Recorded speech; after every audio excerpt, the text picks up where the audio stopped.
ሰላም የስሎት ፕሮግራም ተከታታዮቻችን ስለ ህይወት ቲቪ በየሳምንቱ በዚህ ሰዓት ይዞላችሁ የሚቀርበው ፕሮግራማችን አሁን ይጀምራል። ስለ ህይወት ፍርድ የተሰጠባቸውን እውነተኛ ወንጀል ታሪኮችን ለእናንተ ለተመልካቾች በድራማ መልክ እያቀናበርን ይዘን የምንቀርበው ፕሮግራም ይሆናል።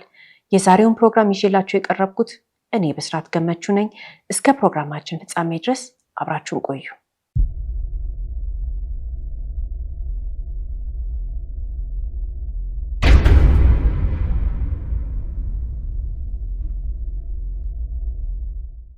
ከቀኑ 9 ሰዓት አካባቢ አባት ከልጁ ጋር መኪና እያሽከረከረ ይሄዳል። አባት ከፊት ተቀምጧል፣ ልጁ ደግሞ ከኋላ ተቀምጣለች። ከኋላ የተቀመጠችበት ምክንያት አናውቀው፣ ግን ልጅቷ ከኋላ ነች። አባትየው እያሽከረከረ ልክ ወደ መኖሪያ ሰፈራቸው አጠፍ እንዳሉ ጓ የሚል ድምፅ ሰሙ።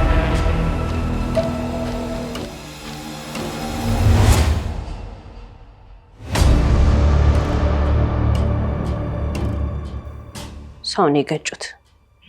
አባትየው ገብቶታል። ማንን እንደገጨም ያውቃል፣ ምክንያቱም አይቶታል። አባት የተገጨውን ልጅ ለማዳን ለመርዳት ምናምን አይደለም የሞከረው። ምንድን ያደረገው? አንገቱን ዞር ዞር እያለ ከቀኝ ከግራ ተመለከተ። ከፊት ሰው አላየውም፣ ከፊት ከኋላ ከማንም ምንም አላየው። ልጁ ግን አይተዋለች፣ ሰምታለች፣ የተገጨው ሰው እንደሆነም አውቃለች። እሷም ቃል አላወጣችም፣ አባትየውም ቃል አላወጣም። ጸጥ ብሎ እየገሰገሰ ሄዶ ወደ ቤቱ ገባ። ይህች ወጣት ሜሮን ትባላለች። አባቷ የሰው ነፍስ ሲያጠፋ በአይኗን ያየችው፣ በጆሮዋን የሰማችው። ለቀጣዮቹ 3 ዓመታት የመገጨቱ ድምፅ ጎማው ሲመታው ሲራመድበት ከአንድም 2 ጊዜ። ምክንያቱም አባትየው መጀመሪያ በፊተኛው ጎማ ልጁን ገጭቶት ካለፈ በኋላ ቆም ብሎ አስቦ እንደገና በኋለኛው ጎማ ገጭቶት ነው ተሻግሮት ያለፈው። ይሄን አረመኔ ተግባር አባቷ ሲፈጽም በአይኗ አይታለች። ማታ ማታ ስትተኛ ድምፁ በጆሮዋ ይመጣባታል። በጭንቅላቷ ታስበዋለች፣ ግን ለጓደኛ ለዘመድ ለጎረቤት ትንፍሽ አላለችም። 3 ድፍን ዓመታትን ከኖረች በኋላ ግን ይህ አስጠኚ ወደ ቤታቸው መጣ። ሊያስጠናት ነው የመጣው። የቀለም ትምህርት ሊያስጠናት፣ ለሌላ ነገር አይደለም። ለሴት ጓደኞቿ፣ ለጎረቤቶቿ፣ ለምትወዳቸው፣ ለአብሮ አደጎቿ ለማንም ትንፍሽ ያላለችውን ሚስጥር ግን አሁን ለዚህ ግለሰብ ለመናገር ወሰነች። ለምን? እሱ ምን ስለሆነ? ምን የተለየ ነገር አሳያት? በኋላ የምንመለከት ይሆናል። ይሄ ግለሰብ ግን የዚህም ቤተሰብ ታሪክ በጆሮ ከሰማ በኋላ ለማድረግ የወሰነው ነገር እጅግ በጣም አስደንጋጭ ነው። ክው የሚያደርግ ነገር ነው ለማድረግ ያሰበው።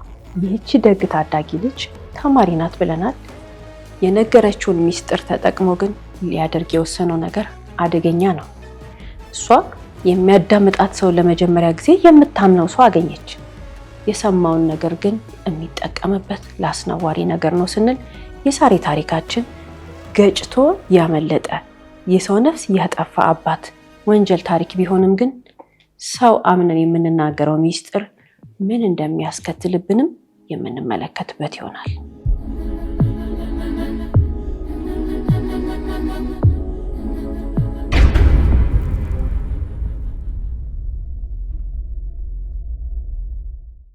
ያ ቀን ጠዋት ለአባትና ለልጅ ኖርማል ቀን ነበር።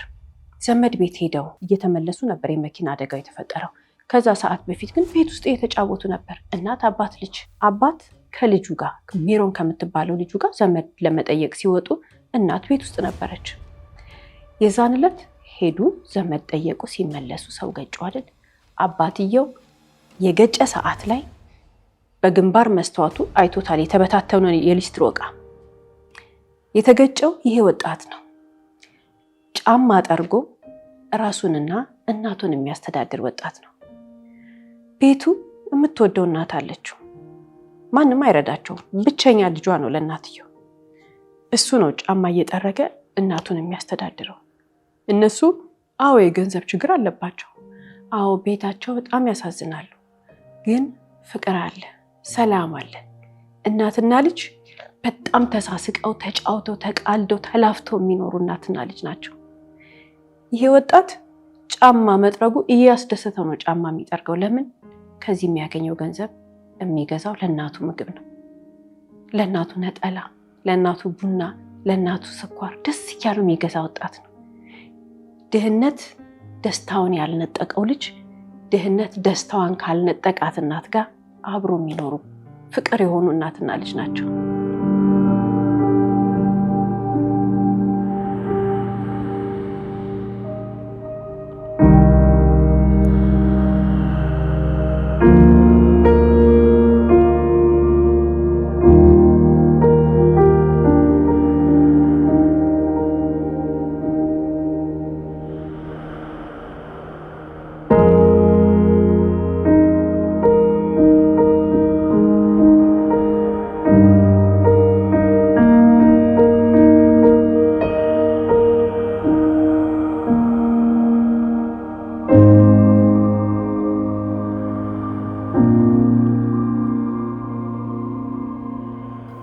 ጨካኙ ግለሰብ ግን እናትየዋን ይዛን ዕለት ደስታዋን ነጠቃት ስንል ማዳን ይችል ነበር? አናቅም። ግን በፊተኛው ጎማ ከገጨው በኋላ መኪናው ቆሞ ነበር። እንደገና አሰበና ሰው እንዳላየ ሲያቅ በኋለኛው ጎማ ደግሞት ሄደ። ልጁ ህይወቱ አላለፈም ነበር። ያንን ቀን ይሄ የእናትየው ልጅ ወይንም ደግሞ የሊስትሮ ታሪክ ነው አይደል? እናት ልጇ በዛ ሁኔታ አደጋ እንደደረሰበት ሲነገራት የተጠራችው ሆስፒታል ነበር። ልጁ ሆስፒታል ገባ። ማን እንደገጨው ግን አይታወቅም። ይሄ የእናትየውና የሊስትሮ ልጇ ታሪክ ነው አይደል? ወደዚህ ቤተሰብ ደግሞ እንምጣ። ምንም እንዳላደረገ አባት መኪናውን እያሽከረከረ ወደ ቤቱ ገባ።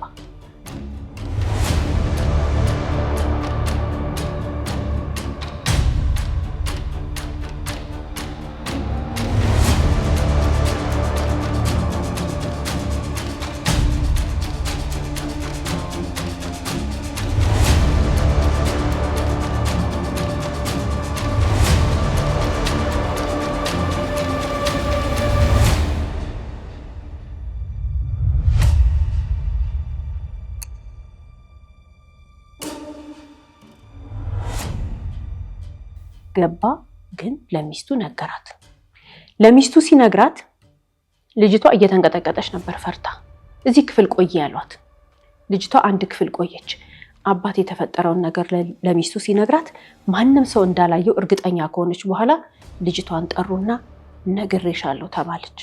እንዳትናገሪ አስጠነቀቋት። ለማንም እንዳትናገሪ ያሏት። እቺ ልጅ ቤተሰቦቿ በጣም የተማመኑባት ጨዋ ልጅ ናት። የሰፈር ሰው እንደሷ ሆኖ የምትባል አይነት አንገቷን የደፋች ልጅ ይሏታል።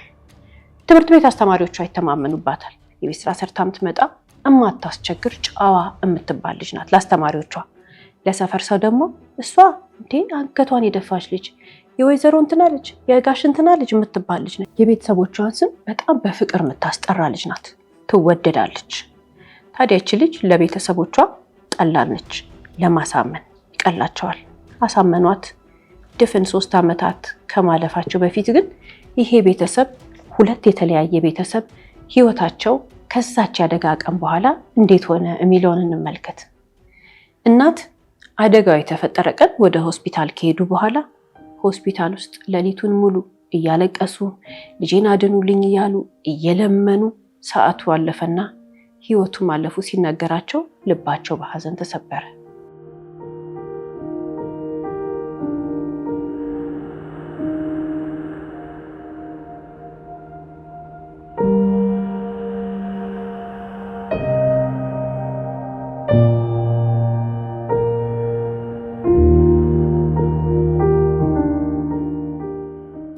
እነዛኞቹስ ማታ እራታቸውን በሉ። ቤተሰቡ ተሰበሰበ፣ አወራ፣ እረሱት ልጁን። ገብተው አልጋቸው ላይ ለጣሉ። እኛ እናት ግን በብርድ ሆስፒታሉን እባካችሁ ልጄን እያሉ እስከ ንጋት ቆዩና ንጋት አካባቢ ልጃቸው ማረፉ ተነገራቸው። እኚህ እናት ከዚች ቀን በኋላ ህይወታቸው እስከ ወዲያኛው ተቀየረ።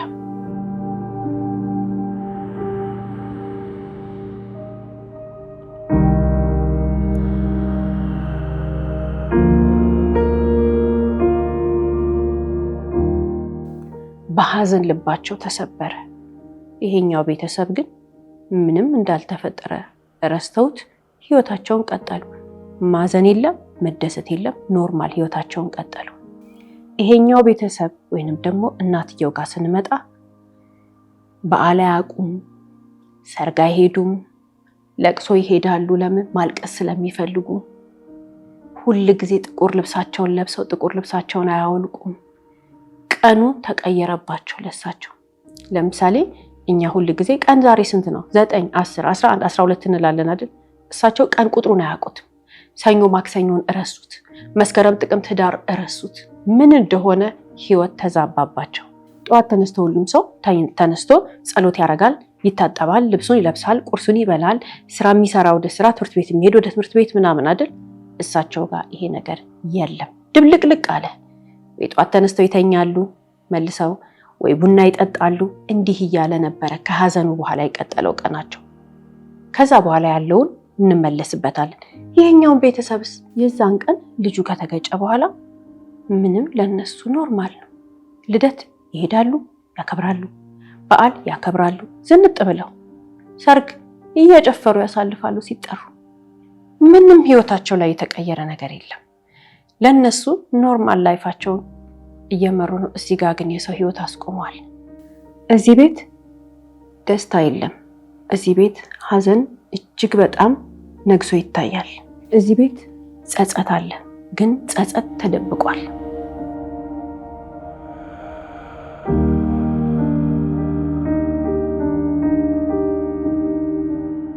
ሁለቱ ቤተሰብ የተለያየ ህይወት ነው የሚኖረው። እኚህ እናት ግን ሊስትሮ ልጃቸው ከሞተ በኋላ የሚተዳደሩበት ነገር ያስፈልጋቸዋል። ግዴታቸውን በፊት የሚያስተዳድራቸው እሱ ነበር። አሁን የሚያስተዳድራቸው ሰው ስለሌለ የሚረዳቸውም ሰው እየቀነሰ ሲመጣ ግዴታቸው ነውና ይህንን ጋግረው መሸጥ ጀመሩ።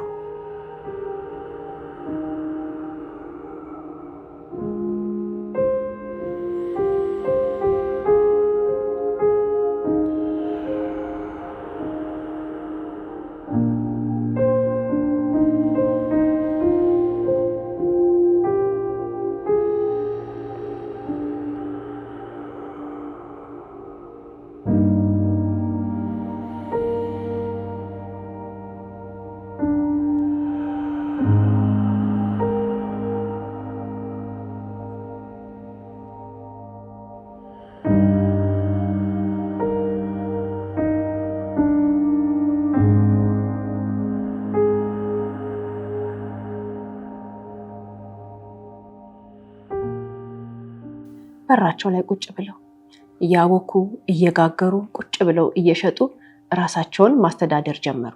ጠዋት በጠዋት ይነሳሉ፣ እዛ ጋር ቁጭ ብለው ይሸጣሉ።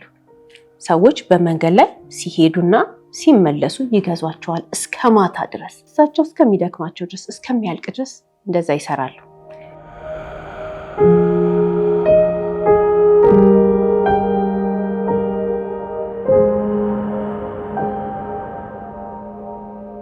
የሚገርመው ነገር ግን ከሚያልፉት ሰዎች መካከል አንዷ ማናት? ሜሮን ናት። ሁሌ ስታያቸው ድንግጥ ትላለች።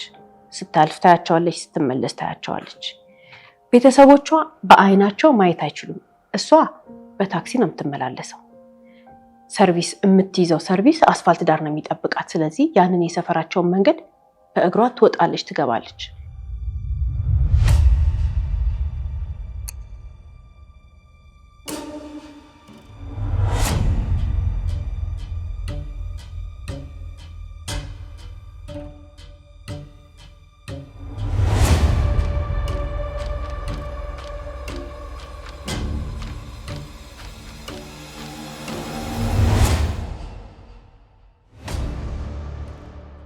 ቤተሰቦቿ ግን በመኪና ነው የሚሄዱት አይደል? እናትና አባቷ እማማን ወይንም ደግሞ እኚህን የሊስትሮን እናት ማየት ስለማይፈልጉ ምን ያደርጋሉ? በሌላ መንገድ ዞረው ነው የሚሄዱት፣ በሩቅ መንገድ። በፍጹም ማየት አይፈልጉ። ሜሮንን ግን ጠዋትና ማታ በዛ በኩል ስታልፍ እያየቻቸው እንደምትሳቀቅ ስትነግራቸው ያስጠነቅቋት ነበር፣ ዝም በይ ብለው።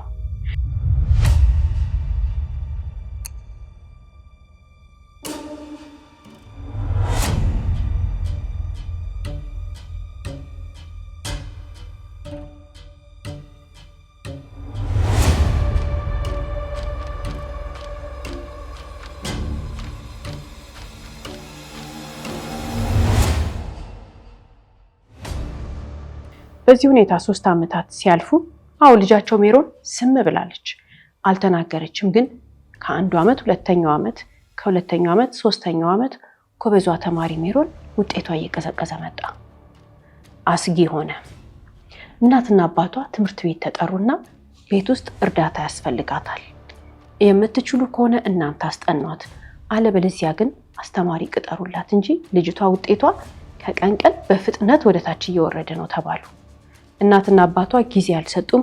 አባቷ በሚያውቀው ሰው አማካኝነት ይሄ ግለሰብ ቤት ውስጥ ሊያስጠናት መጣ።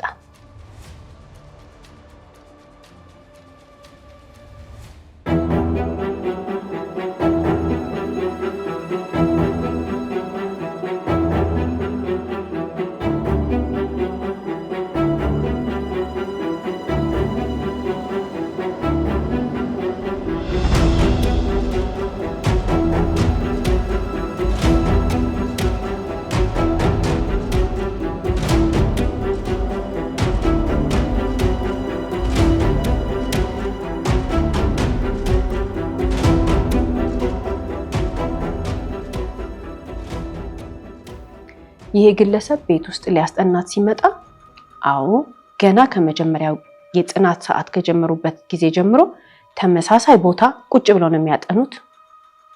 ተመሳሳይ ሰዓት ነው የሚያጠኑት። በየቀኑ በሳምንት ለ5 ቀን ለ1 ሰዓት ተኩል ያስጠናታል።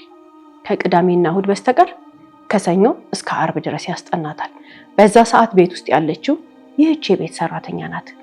ይህች የቤት ሰራተኛ ያለውን ቤት ያፈራውን ነገር ታቀርብላቸዋለች። እየበሉ እየጠጡ ለ1 ሰዓት ተኩል ሲያስጠናት የቤት ስራ ያሰራታል። የከበዳትን ነገር ያስጠናታል።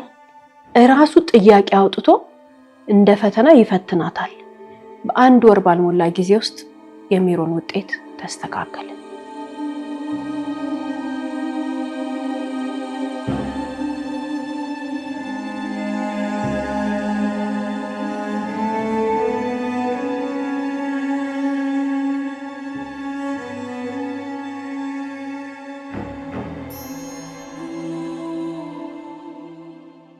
ቤተሰቦቿ ደስ አላቸው። በዚህ ሁኔታ ከቀጠለች 3 ወር እንደሰራ ደሞዝህን እንጨምርልሃለን አሉት።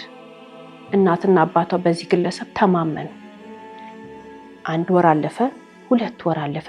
3ኛ ወር ላይ ግን ይሄ ግለሰብ አሁን ለሜሮን ስትሳሳት እያስጠናት አይቆጣትም፣ ያዳምጣታል።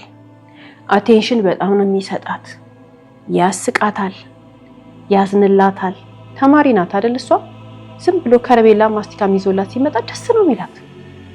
ልጆች በዚህ እድሜ የሚበላ ነገር ይወዳሉ። የሚበላ ነገር ይዞላት ይመጣል። ሜሮን ደስተኛ ሆነች። ከሱ ጋር መጫወት ጀመረች፣ ማውራት ጀመረች። ለ1 ሰዓት ተኩል ተከፍሎት የሚመጣው ሰው 4 እና 5 ሰዓት እዛ ቤት ውስጥ ማሳለፍ ጀመረ። እናትና አባቷ የሉም፣ ስራ ናቸው። የቤት ሰራተኛዋ አትናገርም በፍጹም። ሜሮንን ትወዳታለች።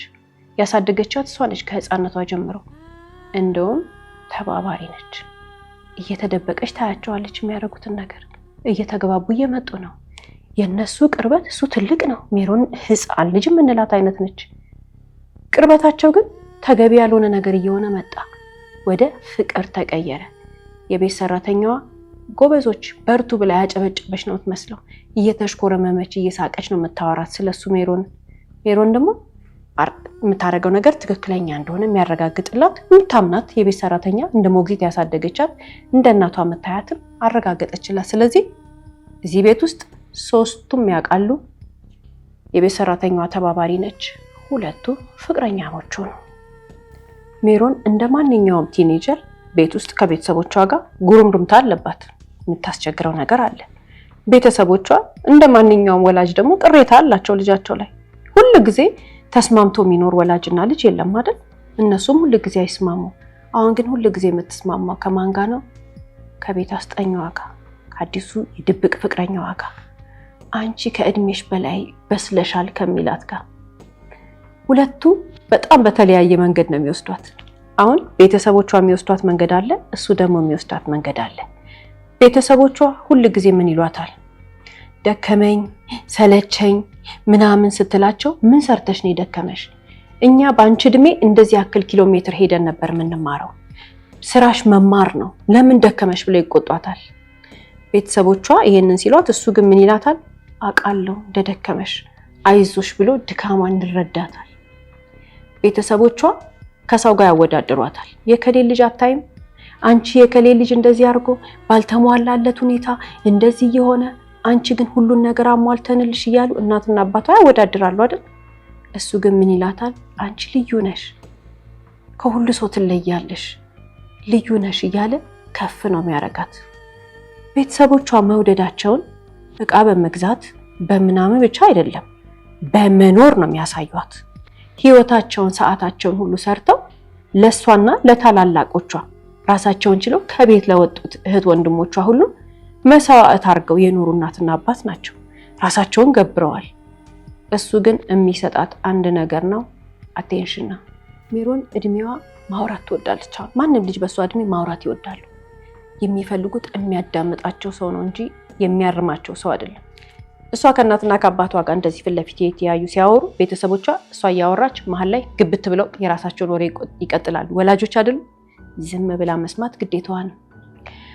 ሀሳቧን ሳትጨርስ ዝም በይ ብለው ወላጆቿ የራሳቸውን ሀሳብ ነግረዋት ይሄዳሉ።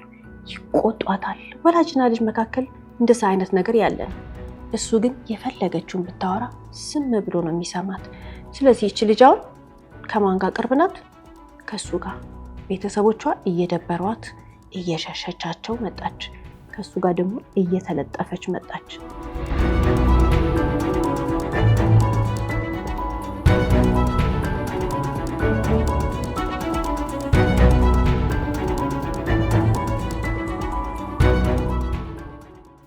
በጣም ሚናፍቃታል። ትምህርት ቤት ሄዳ እስከምትመጣ ድረስ የሚናፍቃት ሰው ሆነ። ምን አለችው? ትምህርት ቤት አንተ ወስደህ መልሰኝ አለችው። ሰርቪሱስ ምን ያርጉት? ግራ ገባቸው። ቁጭ አለና አሰበና የቤት ሰራተኛዋን ጠራት። ከዛ ምን አላት? ለሰርቪስ ለሚያመላልሳት ሰውዬ ምን ብላ ሄዳ እንደምትነግረው ለባለ ሚኒባሱ ነገራት።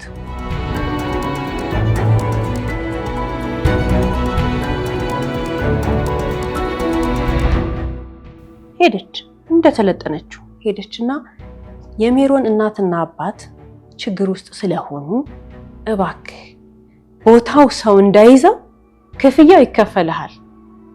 እንግዲህ ፈጣሪ ያሳያችሁ። እዚህ ጋር የማትጠቀምበትን ሰርቪስ በወር ሊከፈል ነው። ሰውየው ቦታው ክፍት ከሆነለት ምን ጨነቀው? ይከፈላል።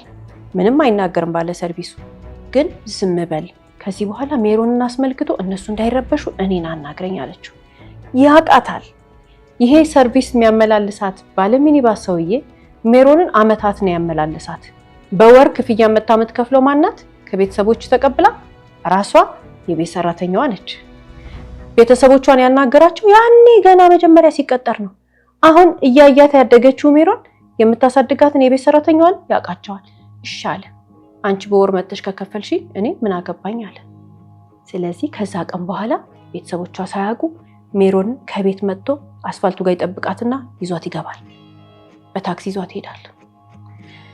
ሜሮን ይሄንን ሰው እማታየው መቼ ነው ያለን እንደሆነ ማታ ቤቷ ስተኛና ቀን ትምህርት ቤት ስትሆን ነው።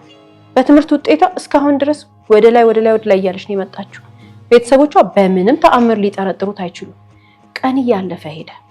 ወራት ሆኑ በዚህ መሀል ያለፉት። ስለዚህ ቤተሰቦቿ ውጤቷን ሲያዩ በጣም ተደሰቱ። በእነዚህ ወራቶች ውስጥ ይሄ ግለሰብ 3 ጊዜ ደሞዝ ተጨመረለት። ቤት ውስጥ የሚደረገውን ነገር ግን የሚያውቅ ሰው የለም።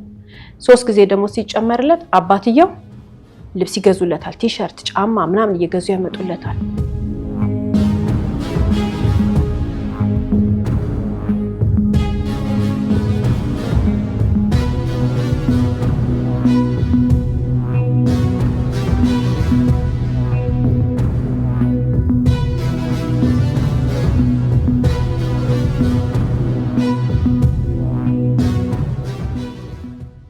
እናትየው ደግሞ አንድ ጊዜ ጠሩትና ምን አሉት? የታሉ ቤተሰቦች አሉት። የሜሮን እናት ቤተሰቦቹ ሩቅ ሀገር እንደሆኑ ብቻውን ተከራይቶ እንደሚኖር። ምን አይነት ቤት ነው ተከራይቶ የምትኖረው? አንድ ክፍል ቤት ተከራይቼ ነው የምኖረው አላቸው። የዛን ጊዜ ምን አሉ? አዘኑለት በጣምና የቤት ሰራተኛዋን ጠርተው ሁሉ ጊዜ ሲያልቅበት ሽሮና በርበሬ እንደ እናት ስጩ አሏት። እሺ አለች። ከነ ሜሮን ቤት እነሱ ቤተሰብ አድርገውታል፣ ልጅ አድርገውታል። እሱ ግን ያልተገባ ከእድሜው ጋር የማይሆን ግንኙነት ከሜሮን ጋር ጀምሯል። አሁን ይሄ ቤተሰብ ጸጥ ብሎ እንደ ውሃ የሚወርድ ሰላም ኖሮት ህይወታቸው ቀጥሏል። መርሳት የሌለብን ግን ነገር አለ።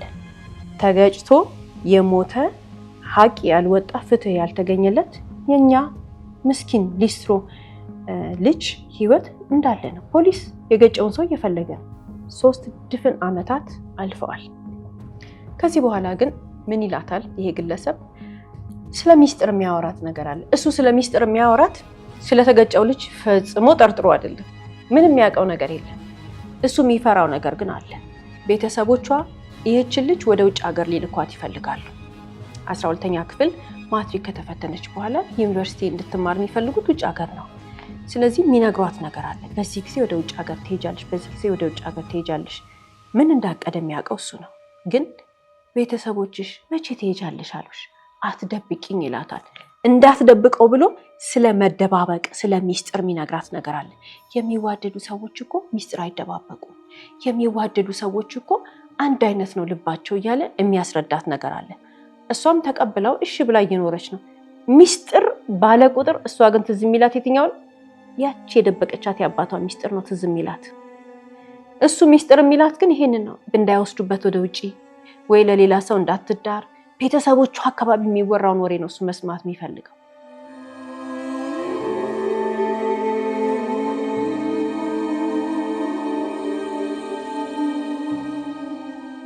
ሜሮንና አስጠኛዋ በፍቅር ቤተሰቦቿ ደግሞ ሚስጥራቸውን እንደደበቁ፣ ከዛ በተጨማሪ ደግሞ የዚህ ሊስትሮ እናት ሀዘናቸው እንደበረታ 3 ዓመታት ካለፉ በኋላ ግን አሁን ወራቶች 3 ዓመት ከጥቂት ወራት ሆኗል። በዚህ ሁኔታ ህይወት እየቀጠሉ እያለ ሁሉ ነገር የሚቀየርበት ቀን የተፈጠረው በዚች አንድ ቀን ማታ እራት እየተበላ ነበር። ሜሮን ከእናትና ከአባቷ ጋር እራት እየበላች እያለ እናቷ አንድ ሀሳብ አመጣች። ኖርማል ቀን ነው፣ ምንም የተቀየረ ነገር የለም። እንደ ቤተሰብ እያወሩ እየተጫወቱ ነው። ሜሮን ፍቅረኛዋ ታርገው እንጂ የቤት አስተማሪውን ሚስጥሩን ዋጥ አርጋ፣ በጣም ሚስጥረኛ ልጅ ናት። አልተናገረችም። ቤተሰቦቿ ላይ አልተቀየረችም። ምንም ለውጥ አላዩባትም። ታዲያ ምን አለች እናትየው? በወሬ መካከል ያ ልጅ የሞተው ልጅ ሊስትሮ ማለት ነው፣ ለሱ መቃብር ማሰሪያ ገንዘብ አዋጡ ተብሏልና ገንዘብ እናዋጣ አለችው አባትየውን። እንደ ሰፈሩ ሰው ይሄንን ነገር አታንሽብኝ ብዬሻለሁ ብሎ አባትየው እናትየዋን ምግብ ማዕዱ እንደቀረበ ገበታ እንደተዘረጋ በጥፊ መታት። ሁሉም አዘኑ። አባትየው ደንግጦ እንደሆነ ይናገራል። እናትየው ግን በጣም አዘነች። ሜሮንም ደነገጠች። ይሄ ቤት አባትየው ደንግጦ ባደረገው ነገር ልባቸው አዝኖ አደረ ስንል በነጋታው የሜሮን አስተማሪ ሲመጣ ሜሮን በጣም ፊቷ ተቀያይሯል። ይሄ ነገር ያስደነግጣታል ሲነሳ። በዛ ላይ አባትየው እናትየውን እንደዛ በጥፊ ሲመታት ስታይ በጣም ተረበሸች። አልተነጋገሩም፣ ይቅርታ አልተጠያየቁም። እንደተጣሉ ሁሉም ወደ የክፍላቸው ገብተው ተኙ አይደል? ጠዋት ትምህርት ቤት የላትም። በሰዓቷ ግን አስጠኛዋ መጣ። እነሱ ስራ ሄዱ። ምን ሆነሽ ነው አላት። አላስገደዳትም፣ አልጨቀጨቃትም። በጣም ደብሯታል፣ ከፍቷታል። ፊቷ ሁሉ ተቀያይሯል። የሆነ ነገር እንደሆነች ገብቶታል። የሚዋደዱ ሰዎች እኮ የሆኑትን ነገር በግልጽ ይነጋገራሉ፣ ሚስጥር አይደባበቁም ማለት። ዝም አላስገደዳትም። አይዞሽ አላት፣ አባበላት። እናጥና አላት። አልፈልግም ማጥናት ደብሮኛል አለችው። ወሬ እናውራ አለችው። ወሬ እያወሩ እያለ ንገሪኝ አላት። ቀስ ብሎ ነው የሚላት፣ በጣም ረጋ ብሎ አሳመናት። ያቺ 3 ዓመት ብሎ የተደበቀችዋን ሚስጥር ሜሮን ተነፈሰቻት፣ ነገረችው። ማመን ያቃተው ሊስትሮን ያውቀዋል፣ እናትየውን ያውቃል። በጣም ብዙ የሰፈር ወጣቶች እኚህን እናት ያግዟቸዋል። ታዲያ እኚህ እናት ጋግረው የሚሸጡት ይሄንን ነው አይደል? እንጨት ሲፈለጥ እየሄደ አንዱ የሚፈልጥ ልጅ ነው። ምክንያቱም በእንጨት ነው የሚጋግሩት። እናትየዋን ያግዛቸዋል፣ እናትየዋን ይረዳቸዋል። የሚያውቀው የሰፈሩ ልጅ የሜሮን አባት የገጨው በጣም ደነገጠ። ግን አትናገሪ አልናገርም አላትና አሁን 18 የስራ ቀናት አለፉ። ከ18 የስራ ቀን በኋላ መጣ። ምን አላት? ስለሚወዳት አብሮ እንዲኖሩ ጠየቃት። አሁን ሜሮን ያላወቀችው አንድ ነገር አለ። ያችን ሚስጥር ስተነፍስ አብራ ከዚህ በኋላ ያ በነፃ የምታገኘው መከበር፣ ፍቅር፣ እንክብካቤ፣ አቴንሽን ሁሉ አሁን በነፃ አታገኘው። እሱን ለማግኘት ራሷን መስጠት እንዳለባት ነው የጠየቃትም። ይሄንን ነው። አብረን እንኖር አላት። ቤተሰቦቼን ትቼ አለችው። አላማ ያላት ልጅ ናት። ቤተሰቦቼን ትቼ አልሄድም አለችው። እንዴ የሚዋደድ ሰው እኮ ተለያይቶ አይኖርም። እንደፈለኩ ላገኝሽ ፈልጋለሁ። ስለዚህ አብረን መኖር አለብን አላት። በፍጹም በዚህ እድሜ አብሬ ለመኖር ፈቃደኛ አይደለሁም አለችው። መጀመሪያ ላይ ሊያስረዳት ሞከረ። ከዛ ግን ሰምታ በማታውቀው መንገድ ድምጹን ከፍ አድርጎ መናገር ጀመረ። ጮኸባት።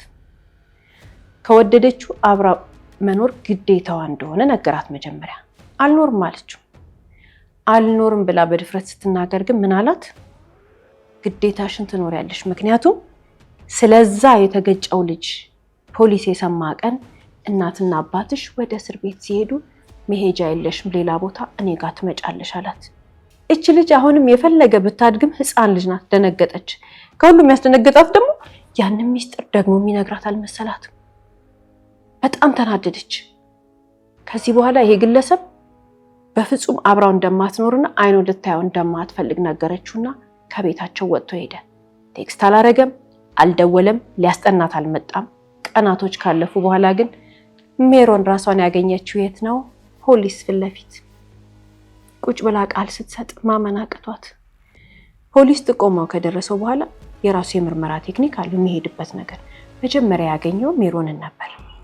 ሜሮንን አግኝተው ሲያናግራት ወይንም ደግሞ መርማሪ ፖሊስ ቃል ሲቀበላት የሚደነግጠው ነገር አለ። ምክንያቱም በዛን ዕለት የመኪና አደጋው ሲፈጸም ወይንም ደግሞ ሲፈጠር መኪና ውስጥ የነበረ ሰው ሊያቅ የሚችል ብቻ እሷና አባቷ ሊያውቁ የሚችሉ ነገሮች ለፖሊስ ቴክኒካል ነገር ነው።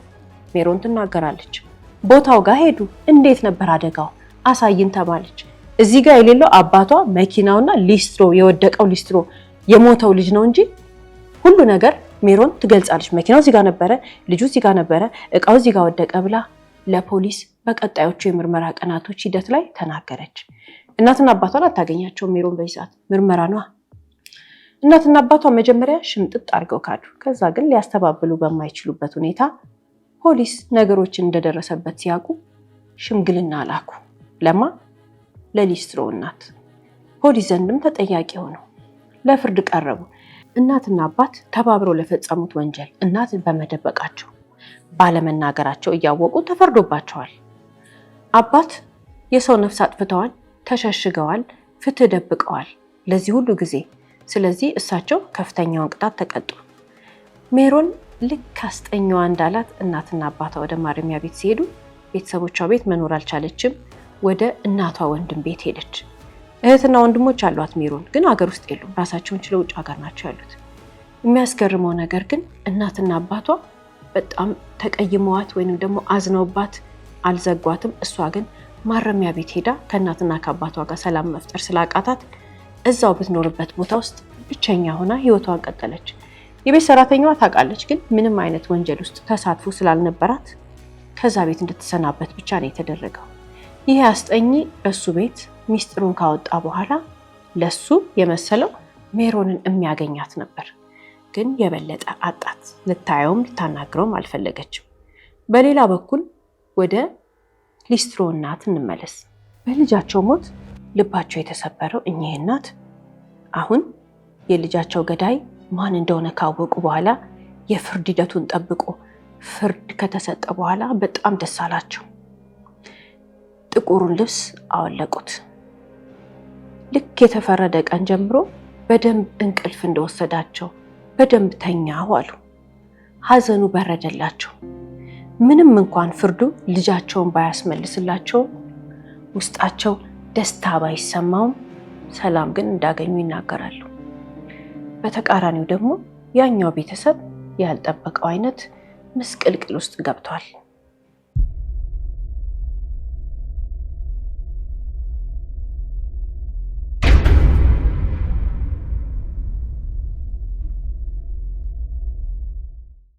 የዛሬ ባል ታሪኮቻችንን ተመልክተን የምንመለከተው ነገር የሜሮን ቤተሰቦች እሰይ የእጃቸውን አገኙ እንላለን አይደል?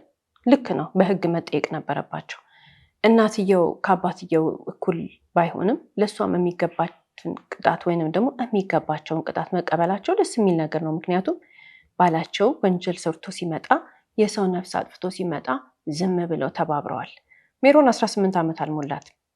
18 ዓመት ስላልሞላት ብቻ አይደለም በህግ ፊት ተጠያቂ ያልሆነችው። እናትና አባቷ ላይ መስክራለች፣ ምስክር ነበረች፣ እውነቱን ተናግራለች። እሷ የተናገረችውን እውነት እናትና አባቷ አለመናገራቸው ያሳዝናል። እዚህ ጋር ሌላ የምንመለከተው ነገር ግን ግለሰብ ወይንም አስተማሪው ነው። አስተማሪው የሰማ ቀን ቢሆን ኖሮ ሄዶ የተናገረው መጀመሪያ ይህን ሚስጥር የሰማ ቀን ሆኖ የተናገረው የጠቆመው እናመሰግነው ነበረ። በእርግጥ እዚህም ጋር የሚመሰገን ሰው ነው፣ ግን ኢንቴንሽኑ የተናገረበት ምክንያት ሜሮንን ፈልጎ አማራጭ ስታጣ እሱ ጋር ትኖራለች ብሎ አስቦ እንጂ ፍትህ ፈልጎ አይደለም። ለዛ ምስኪን ልጅ ተንኮለኛ ነው። ሜሮን ግን ራሷን አድናለች። በምን ያልን እንደሆነ አልፈራችም። ለፖሊስ እናገራለሁ፣ ቤተሰቦችሽ እንደዚህ ይሆናሉ፣ በዚህ መንገድ ይሄዳለሁ በሚላት ነገር ሁሉ በጣም ጎበዝ ልጅ ናት። ምንም ይሁን ምን የራሷን ህይወት መርጣለች። በዚህ እድሜዋ ራሱን በአግባቡ ያላስተዳደረ ሰው፣ በዚህ እድሜዋ ራሱን በትክክል ማኖር ያልቻለ ሰው ጋር ይህንን የመሰለ የህይወት እድሏን ጥላ ለምን ብላ ትሄዳለች? ሜሮን ዛሬ ዩኒቨርሲቲ ተማሪ ነች። ሜሮን ዛሬ ሁሉ ነገሯን አስተካክላ ኑሯን የምትኖር ልጅ ናት። ለምን ብላ ነው እንደዚህ አይነት ሰው ጋር የምትሄደው? ለምን ብላ? ትክክል ናት። መጀመሪያ እሷ የያዘችው የህይወት መንገድ ትክክል እንደሆነ አምና ተማምና በዚህ እድሜዋ አይ እሷ ስትፈልግ እንደምታረገው ነግረዋለች። ጎበዝ ልጅ ናት። ሁላችንም እንደዚህ ነው መሆን ያለብን። ሰው በሆነ ነገር መያዣ ካረገብን፣ ካስፈራራን፣ በዚህ መንገድ ካልሄድሽ እንዲያረግሻለሁ እያለ የሚዝትብን ከሆነ እንደ ሜሮን አርገው ነው ማለት ያለብን፣ አርጊው ነው ማለት ያለብን እንጂ ፈርተን ምንም ነገር ውስጥ እንዳንገባ፣ ሀሳባችን እንዳይምታታ እርግጠኛ መሆን መቻል አለብን። የሆነ ሰው ተቆጣጠረን ማለት ወደደን ማለት አይደለም። ይሄ ግለሰብ ሊቆጣጠራት ሞክሯል።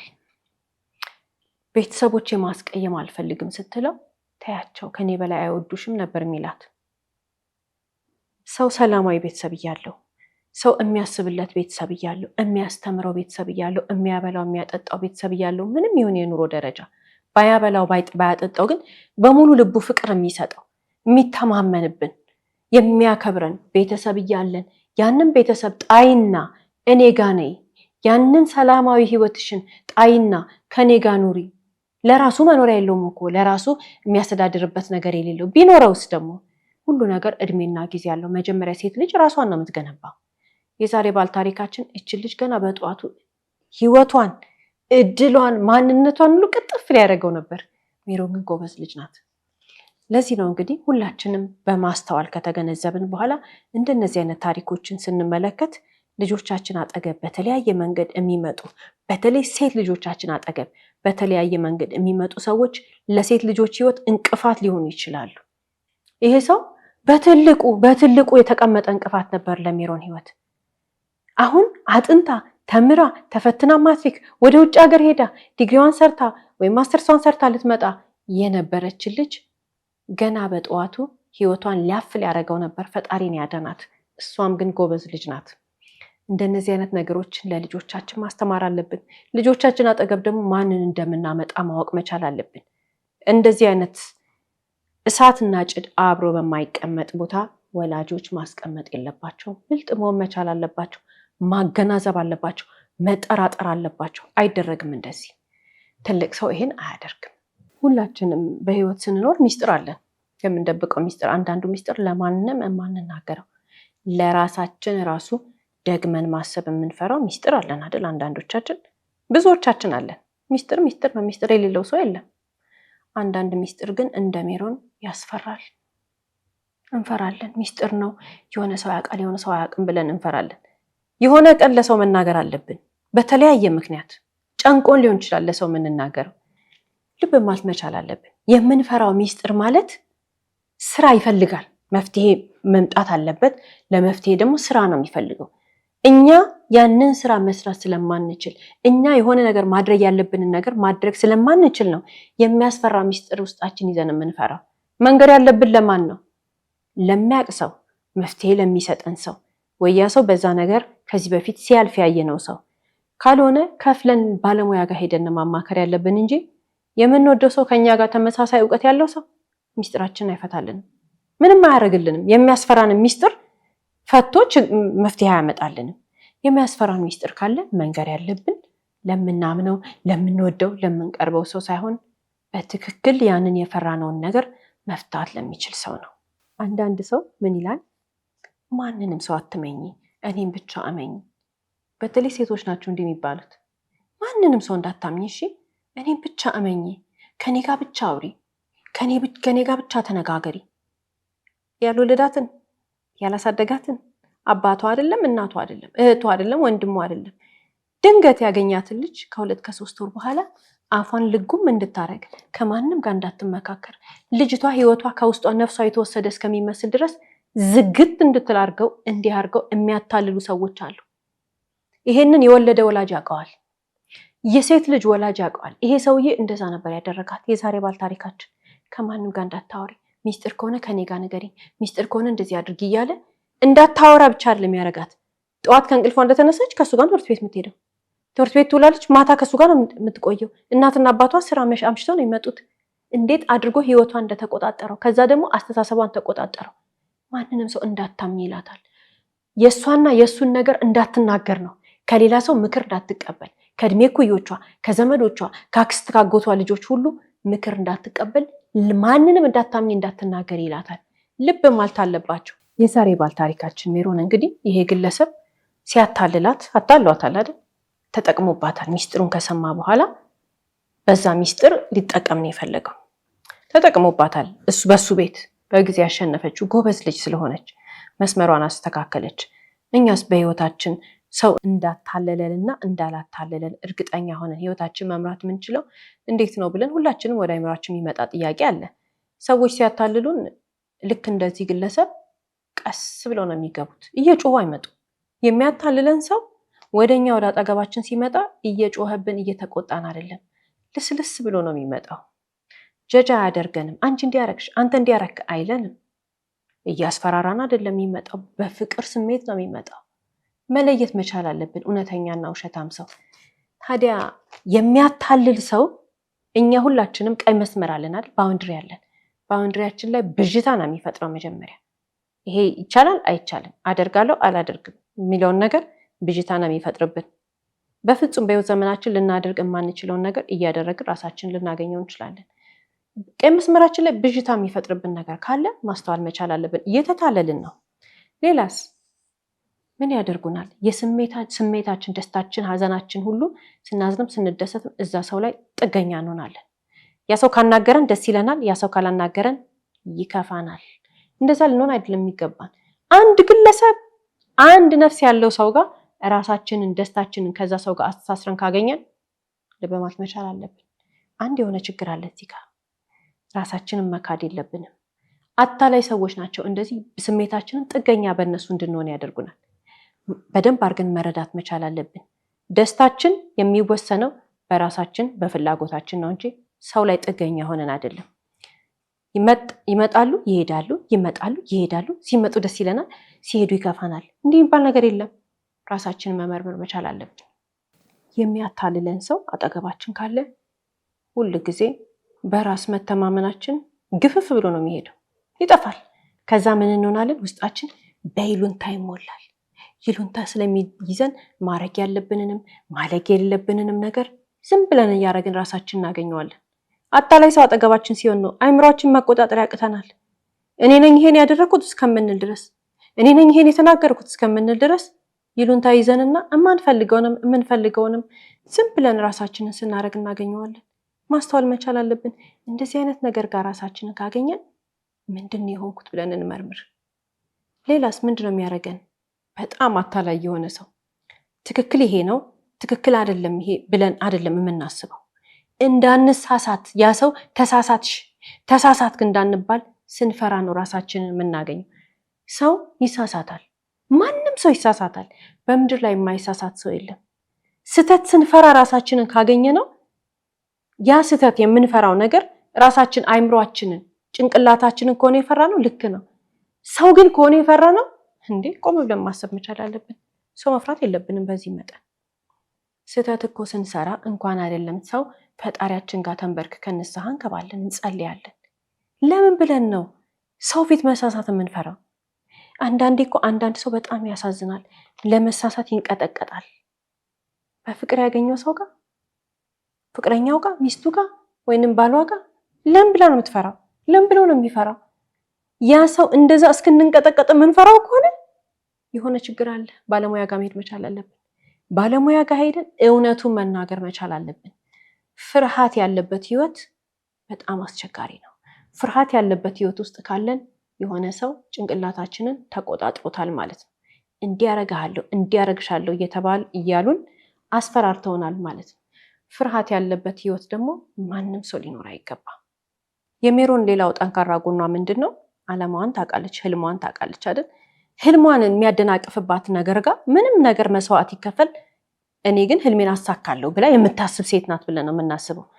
አላማ ያላት ሴት፣ አላማዋን ያስቀመጠች ሴት በዚህ ጊዜ ይሄን አረጋለሁ፣ በዚህ ጊዜ ይሄን አረጋለሁ፣ በዚህ ዓመት እንደዚህ እማራለሁ፣ እንደዚህ እሰራለሁ ብላ ለራሷ እድሜዋን አክብራ ህይወቷን አክብራ አላማዋን በትክክል አስቀምጣ ህልም አስቀምጣ እዛ ህልም ጋር ለመድረስ የሚያስፈልጋትን ነገር የምታደርግ ሴት የሚመጣ ፍቅረኛ ይሁን የሚመጣ የትዳር አጋር ህልሟ እንዲሳካ ምኞቷ እንዲሰፍን አስተዋጽኦ ያደርጋል እንጂ ከኋላ ቆሞ አይጎትታትም ወይንም ከፊት ለፊቷ እንቅፋት አያስቀምጥም።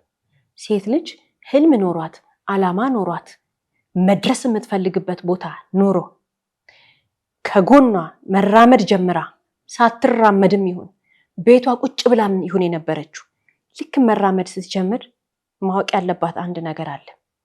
ምንም ይሁን ሰው ጓደኛም ይሁን የትዳር አጋርም ይሁን ፍቅረኛም ይሁን ጎረቤትም ይሁን ወላጅም ይሁን ምንም ይሁን አላማዋን ለማሳካት ስትራመድ ለመማር ለመስራት ህልሟን ለማሳካት መሮጥ ስትጀምር የሚይዛት እንቅፋት የሚሆንባት ነገር ካለ መጣል ነው ያለባት። አይጠቅማትም። አንድ ምርጫ ነው ያላት፣ እሱም አላማዋን ማሳካት ነው። በአላማዋን ለማሳካት ቆራጥ የሆነች ሴት ሄዳ እዛ ጋር ድረስ እማራለሁ ካለች መማርና መማር ብቻ ነው አላማዋ። ተምራ አላማዋ ጋር መድረስ ብቻ ነው ያላት አማራጭ። ስራ ነው መድረስ የፈለገችበት ቦታ አለ። ሙያ ነው ተምራ ስራ የምትሰራው እሷ ነች የምታውቀው። ብቻ ሴት ልጅ አላማዋን ታስቀምጥ። መማር ይሁን መስራት ይሁን ያንን ነገር እንዳታደርግ እንቅፋት የሚሆናትን ነገር ግን መቁጠር አያስፈልጋትም። ወደ ቀኝ ወደ ግራ ወደ ኋላ አታይም። እሷ የምታየው አላማዋን ወደፊት ብቻ ነው። አላማሽን የሚያሰናክልብሽን ነገር መጣል መልመድ አለባት ሴት ልጅ። ምንም ነገር ከአላማዋ የሚበልጥ ነገር የለም። ምንም ነገር ከእሷ ህልም የሚበልጥ ነገር የለም። ሴት ልጅ አላማ ካላት፣ ሴት ልጅ መድረስ የፈለገችበት ቦታ ካለ፣ ሴት ልጅ ለዛ ለአላማዋ ቀንና ማታ የምትደክም ከሆነ የሆነ ቀን ታሳካዋለች። ያሳካችው ቀን ለሷ እንጀራ ብቻ አይደለም የምታገኘው፣ ደስታ ብቻ አይደለም የምታገኘው፣ ክብሯ ነው፣ ማንነቷ ነው። አላማሽን ለማሳካት ብለሽ የጣልሻቸው ነገሮች ሁሉ እዛው የጣልሻቸው ቦታ ተቀምጠው ነው የምታገኛቸው። ከ10 ከ20 ዓመት በኋላ እዛው አይንቀሳቀሱ። ማንም ሰው አላማውን ለማሳካት የጣለውን ነገር ከ10 ዓመት በኋላ ተመልሶ ቢሄድ እዛ ቦታ ጋር ተቀምጦ ያገኘዋል። እኛ ግን ሌላ ሰው ነው የምንሆነው። ተምረን ጭንቅላታችን ተቀይሮ የቀለም ትምህርት እኮ ላይሆን ይችላል። በዕለት ተዕለት ህይወት እኮ በኑሮ መንገድ ላይ እኮ ብዙ ነገር እንማራለን። አላማችንን ለማሰናከል የሚመጣ ሰው ግን ምንም ይሁን ጥለነው ነው መሄድ ያለብን። ምክንያቱም ያ ሰው በሰው አላማ ላይ እንቅፋት የሚሆን ሰው የሆነ ነገር ለማድረግ እየተራመደ ከፊት መቆም የሚፈልግ ሰው ማለት አላማ ቢስ ነው። አላማ የሚያቅ ሰውማ በህይወቱ አላማ ኖሮት የሚራመድ ሰውማ የሰው ህልም እንዲሳካ አስተዋጽኦ ነው የሚያደርገው። መዋጮ ነው ያለው። ይሰጣል፣ ይደግፋል፣ በርታ በርቺ ሂጂ ይላል። ምንም አላማ የሌለው ህይወቱ ለራሱ ፕላን የሌለው ሰው ጠዋትና ማታ ቡና ወይንም መጠጥ የሚያንቃርር ሰው ነው የሰውን አላማ ለማሰናከል የሚመጣው። እንደነዚህ አይነት ሰዎች አይጠቅሙንም። ጨካኝ መሆን አለብን። ህልማችንን ልናሳካ ስንሄድ፣ ጎላችንን አቺቭ ልናረግ ስንሄድ እንቅፋት የሚሆነብንን ሰው ከስር ከመሰረቱ ከስሩ ቁርጥ አድርገን ነው ከህይወታችን ማስወጣት ያለብን። ምክንያቱም ለራሱም አይጠቅምም ያ ሰው። እንደነዚህ አይነት ሰዎች ዓላማ ቢስ ሆነው እኛንም ዓላማ ቢስ ያደርጉናል። የዛሬ ባለ ታሪካችን ዓላማ አላት። ቤተሰቦቿ እኮ ዋጋ ከፍሏል ለሷ ዓላማ። ግን ዩኒቨርሲቲ እየተማረች ነው። መማር ነበር ዓላማዋ። ቀጠለች። ውጭ ሀገር ሄዳ ነበር ዩኒቨርሲቲ መማር የምትፈልገው። ሄደች። ዛሬ ዩኒቨርሲቲ ተማሪ ነች። እስካሁንም ጨርሳ ሊሆን ይችላል። ይህች ልጅ የዛን ጊዜ ይሄ ዓላማዋን ሊበላ የመጣ ሰውዬ ጋር ሆና ቢሆን ኖሮ ሜሮን ዛሬ በጀርባዋ በጎኗ በእጇ በምኗ ልጆች ይዛ ምትልና የምትሄድ ሴት ነበረች። ለራሷም አትሆን ለወለደቻቸውም ልጆች አትሆንም ነበር። ከዚህ ነገር እንድንጠበቅ ከፈለግን ልጆቻችንን ሴት ልጆቻችንን ማስተማር አለብን። የትኛውም እድሜ ክልል ውስጥ ብንሆን ደግሞ እኛም ለራሳችን ከእንደነዚህ አይነት ታሪኮች ተመልክተን የምንማረው ነገር አለ። በተለይ ሴት ልጆች ወንድም ይሁን ማንም ሰው ይሁን በዓላማችን እንዳንደራደር። በዓላማችን ቀልድ የለም። በህይወት ጎላችን ላይ አቺቭ ልናረግ ፕላን ባደረግነው በፈለግነው እቅድ ባወጣንበት ነገር ላይ ቆራጥ መሆን አለብን። ማንም ይሁን ምንም ከየትም ይምጣ ከየትም ሁል ጊዜም ቢሆን መረዳት ያለብን ነገር ምንድነው? እኔና ዓላማዬ ይቀድማሉ ብለን ቁርጥ ያለ አቋም መያዝ ያለብን። ምክንያቱም እኔና ዓላማዬ ነው ነገ የምንኖረው እንጂ ከጎኔ ያለው ሰው ይኖር አይኖር የማውቀው ነገር የለም። እኔ ያለው እስካለው ዓላማዬ ደግሞ ከኔ ጋር ይኖራል። ያንን እርግጠኛ መሆን ያለብን። ይሄንን ተከትሎ የሚሄድ ሰው ነው የኛ ሰው። ዓላማችንን የሚያከብር ሰው ነው የኛ ሰው። ለዓላማችን፣ ለህይወታችን፣ ለመንገዳችን፣ ለጎላችን ሁሉ አቺቭ እንድናደርገው እንድንጨብጠው መዋጮ የሚያደርግ ሰው ነው የኛ ሰው፣ የሚወደን ሰው። አቁም እንዲያታርጊ የሚለን ሰው ሁለተኛ እንዳንሰማው ካጠገቡ መራቅ ብቻ ነው ያለብን። ምክንያቱም ህልማችን እንዳይሳካ፣ ዓላማችን እንዳይሳካ፣ የምንፈልገውን ነገር እንዳናገኝ ከጎናችን ሆኖ እንቅፋት የሚሆንብን ሰው ለራሱ በረከቱን በልቶ የኛን በረከት ሊበላብን ነው።